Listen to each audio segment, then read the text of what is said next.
দুপুরবেলা গরম গরম ভাতের সাথে ইলিশ মাছ ভাপা কার ভালো লাগে না এটা বলো তো তোমরা। হ্যালো, আমি রিয়া, ব্লগে তোমাদের সবাইকে ওয়েলকাম। আজকে সেরকম কিছুই না, একটা রেসিপি নিয়েই তোমাদের সামনে এসেছি। এই রেসিপি সবাই জানে, সবার বাড়িতে হয়। আর ইলিশ মাছ পছন্দ করে না এরকম হয়তো কমই মানুষ আছে। আমিও খুব পছন্দ করি, তাই জন্যই এই রান্নাটা। আহামরি কিছুই না, আহামরি না হয়েও এটা অসাধারণ একটা টেস্টি রান্না, ইলিশ মাছ ভাপা। অনেক দিন পরেই খেলাম এই রান্নাটা, তাই আনন্দটাও একটু বেশি।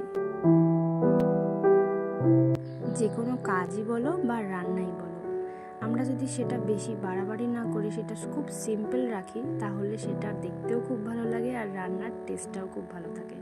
তাই সিম্পল এবং টেস্টিভাবেই এই রান্নাটা আজকে রান্না করলাম। আর এটা না খুব তাড়াতাড়িও হয়ে যায়, তাই জন্য এইভাবেই রান্নাটা আজকে করলাম। তোমাদের সাথে কথা বলতে বলতে রান্নাটাও হয়ে গেল। তো আজকের ভিডিওটা এইটুকুই, দেখা হচ্ছে আবার অন্য কোনো ভিডিওতে।